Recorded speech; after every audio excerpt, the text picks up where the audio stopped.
এই শুধু হাসপাতালগুলি করা নয়, মাননীয় সংসদ সদস্য অবশ্য উনি স্বীকার করে ফেলেছেন, যিনি আগেই শুনেছেন যে 50 101 হয়ে যাবে।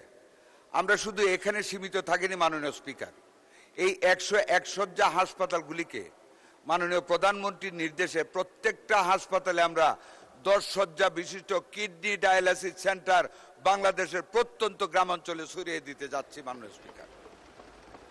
শুধু তাই নয়, প্রত্যেকটি হাসপাতালের জন্য আজকে ফিজিবিলিটি স্টাডির নির্দেশ দিয়েছি। প্রত্যেকটা উপজেলা হাসপাতালে ল্যাব, প্যাথ ল্যাব আমরা স্থাপন করতে যাচ্ছি, মেশিনারিজ ইম্পোর্ট করতে যাচ্ছি, যাতে করে গ্রামের মানুষ আর ক্লিনিকের খপ্পরে না পড়তে হয়, সঠিক ইনভেস্টিগেশন যাতে পায় মাননীয় স্পিকার, সেটা আমরা করতে যাচ্ছি। আমরা 5 বছরে প্রত্যেকটা হাসপাতালে নতুন অ্যাম্বুলেন্স দিতে যাচ্ছি। এই বছর 100 হাসপাতালে আমরা 100 অ্যাম্বুলেন্স দিব মাননীয় speaker. Over and above, in all the unions of the country, the community clinic, the health center, 10-bedded hospital and 20-bedded hospital, প্রত্যেকটা আমরা নতুনভাবে রিনোভেট করে শয্যা দিয়ে, ডাক্তার দিয়ে স্বাস্থ্যসেবাকে মানুষের গোড় ধরে নিয়ে যাব ইনশাল্লাহ। আমরা সেই কাজও শুরু করেছি।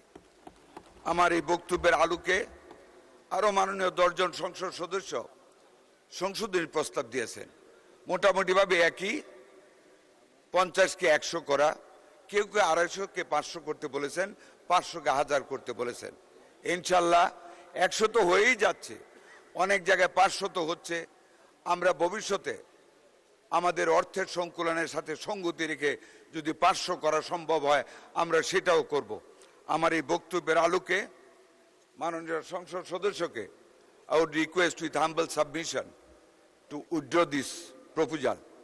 যেহেতু উনিও জানেন আমরা 101 শয্যা করতেছি, কাজে প্রস্তাবটা প্রত্যাহার করার অনুরোধ রেখে আপনাকে ধন্যবাদ জানিয়ে আমার বক্তব্য শেষ করলাম। আসসালামু আলাইকুম ওয়া রাহমাতুল্লাহি ওয়া বারাকাতুহু।